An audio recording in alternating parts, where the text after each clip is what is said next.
need to install a 3-terminal regulator here. Now the designer has it laying flat, and he would put a heatsink on top of it. I decided to install it vertically. What I've got is a heatsink that has a positioning rod or reinforcing rod, whatever. I'll need to drill a hole for that. I believe I have everything done. I drilled a hole for this little reinforcing piece to stick up in there. I left the space between the bottom of the circuit board and the beginning of the heatsink so as to get a little airflow up through there. I put a jumper in here, right here.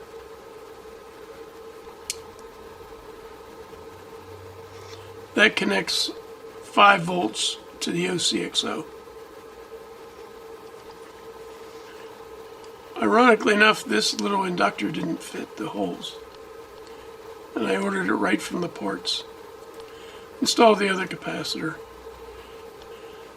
For the oscillator I'm going to be using, they want a 100 ohm resistor here. Now if you expect to get a pulsed output, you may not want to pass it through a capacitor. You want to maintain the 0 and get a positive pulse. If you're building this board, you should have an ohm meter. I have an ohm meter with a continuity tester on it.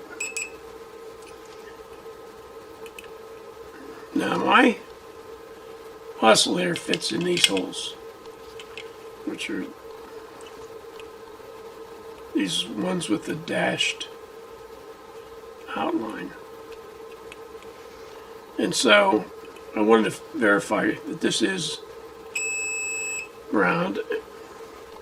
And you can see this is the ground pin here. So obviously connected to the metal enclosure.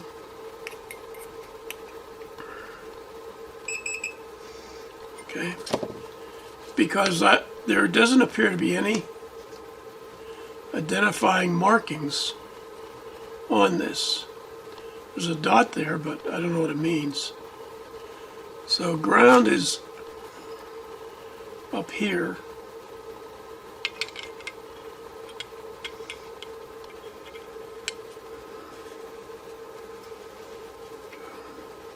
Plus 5 volts.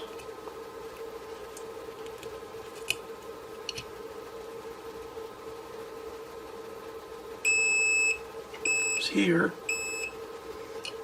And V is here. And RF out is here, which verifies what I found out about this oscillator. Speaking of holding things up off the circuit board, because there's traces and solder pads underneath this, remember this board's designed to hold different physical sizes. And we've got a metal case on this. It needs to be held up a little bit off of the board, or there is a possibility of shorting out the solder pads that are unused underneath here.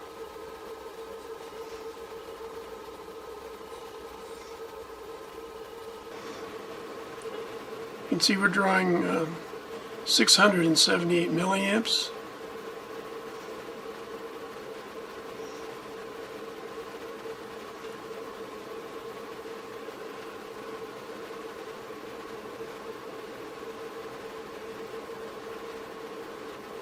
This is getting hot. It's dissipating about 4 watts, a little more. Now you see it's going down. As it warms up, we'll continue to do that. Hopefully now this will not be as hot.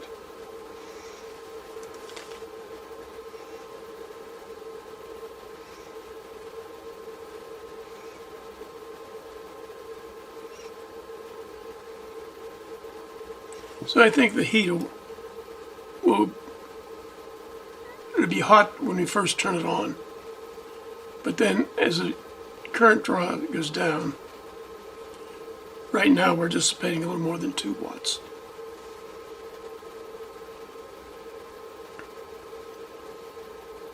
Now leave this hooked up.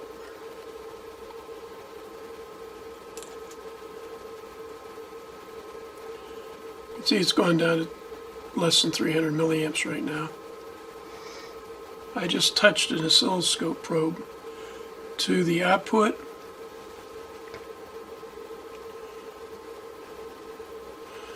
I'm getting a sine wave about 16 megahertz, and peak to peak is 2.5 volts.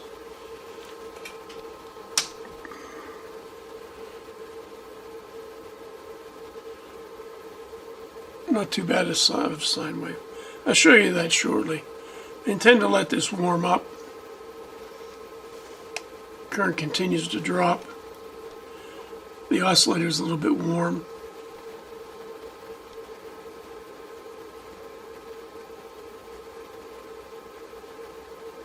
Heatsink's still a little bit touchy. This is sort of anticlimactic here. Put the oscillator in. It is generating about 16,000,006 hertz. And it does not respond to this voltage.